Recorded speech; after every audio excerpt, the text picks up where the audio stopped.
Hello friends, Ladki Bahin योजना ही योजना महाराष्ट्राची फार महत्त्वाकांक्षी योजना होती। या योजनेचा मुख्य उद्देशच असा होता की ज्या काही लाडक्या बहिणी आहेत ज्यांना म्हणजे डे टू डे लाईफमध्ये फार पैशांसाठी स्ट्रगल करावा लागत आहेत, विधवा महिला आहेत, त्यामध्ये नवऱ्यानं सोडून दिलेल्या महिला आहेत, त्यानंतर अनेक संकटांनी पाखडलेल्या महिला आहेत, त्यांचं सक्षमीकरण म्हणून सरकारनं लाडकी बहीण योजना चालू केलेली होती।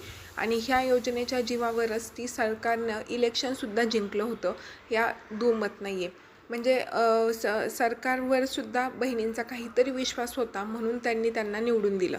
पण आत्ता यामध्ये असं म्हणजे इतका गोंधळ झाला आहे की मार्च आणि एप्रिल महिन्याचे जे हप्ता वाटप होतं ते मागच्या आठवड्यामध्ये करण्यात आलं आणि त्यानंतर त्यामध्ये अर्ध्या महिलांना पैसे आलेत, अर्ध्या महिलांना पैसेच आले नाहीत।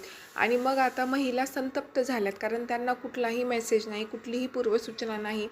KYC अपडेट आहे, DBT माध्यम पण त्यांचं चालू आहे, सर्व कागदपत्र बरोबर आहे, निकषांमध्ये बसत आहेत, तरीसुद्धा योजना बंद का झाली? आपल्याला 2 महिन्यांचे आपल्यालाच का पैसे आले नाहीत, असा त्यांचा संभ्रम। यासाठी त्या जिल्हा अधिकारी कार्यालयासमोर सुद्धा गेल्या, बालविकास कल्याण खात्यांच्या ऑफिसेस जे असतात तिथे सुद्धा गेल्या आणि तिथं त्यांनी विचारलं की आमची KYC बरोबर आहे का, असं आहे का, तसं आहे। जळगावमधनं ही बातमी आहे की जिल्हाधिकारी साहेबांनी सांगितलं की तुमच्या KYCची प्रक्रिया सध्या बंद आहे, ऑनलाईनसुद्धा बंद आहे, ऑफलाईनसुद्धा बंद आहे। सरकारकडनं असले कुठलेच निर्देश काढण्यात आलेले नाहीत की KYC अपडेट करा, त्यामुळे तुम्ही इकडं तिकडं पळू नका।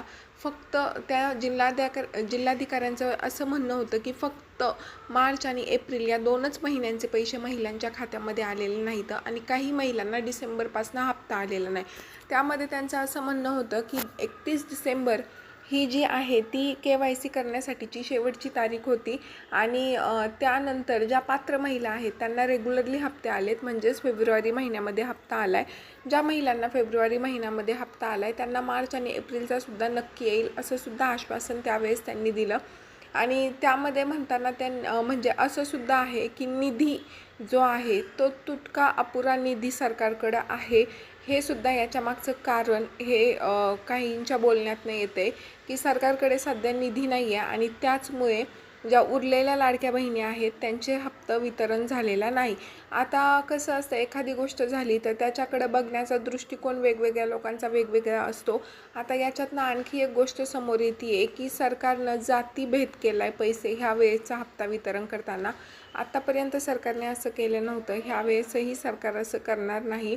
आत्तापर्यंत म्हणजे असं दिसतंय, जे काही कमेंट सेक्शन ओपन जर केले तुम्ही किंवा तुम्ही न्यूज चॅनलच्या खालची लाईव्ह चॅट वाचली तर त्याच्यातनं असं समजतं की SC ST कास्टमध्ये ज्या महिला आहेत तर त्यांचं हप्ता वितरण सरकारकडनं थांबवण्यात आले असं महिलांचं म्हणणं आहे। त्या लोकांना हप्ता दिलेला नाही आहे, बाकीच्या प्रवर्गातील महिलांना हप्ता मिळालेला आहे। फक्त SC आणि ST, प्रामुख्याने SC कास्टमध्ये ज्या महिला मोडतात त्यांचा हप्ता वितरण आलेलं नाही आहे। तर अशा पद्धतीची सुद्धा संतप्त प्रतिक्रिया जी आहे ती लाडक्या बहिणींकडनं येत आहे। आता लाडक्या बहिणींचं म्हणणं असं आहे की तुम्हाला जर द्यायचे आहेत हप्ता, तुम्हाला जर पैसे द्यायचे आहेत तर सगळ्या पात्र लाडक्या बहिणींना सरसकट द्या, नाहीतर त्या महिन्याचा हप्ता वितरण करू नका। कारण काय होतं, याने इतका गदारोळ होतोय आणि त्यातल्या त्यात पण की जे निकष आहेत ते सरकारकडनं योग्यरित्या तपासले जात नाही, अशी सुद्धा प्रतिक्रिया लाडक्या बहिणींची आहे। कारण बऱ्याचशा अशा पात्र महिला आहेत ज्यांना हप्ता आलेला नाही आहे। आता हा हप्ता आलेला नाही आहे याचा अर्थ त्या अपात्र झाल्यात आणि त्यांना इथून पुढचे हप्ते येणार नाही असं होणार नाही आहे। नक्कीच सरकारपर्यंत हे म्हणणं गेलेलं आहे, हे प्रकरण गेलेलं आहे आणि याच्यावर सरकार निश्चितच चांगल्या स्वरूपाची काहीतरी कारवाई जी आहे ती करेल। कारण की कसं आहे की सरकारच ह्या योजनेवरती निवडून आलेलं आहे, त्यामुळे सरकारला ही योजना बंद करता येणार नाही किंवा आपल्या महाराष्ट्रामध्ये जर एखादी योजना चालू झाली तर ती योजना बंद करणं एवढं सोपं नाही आहे।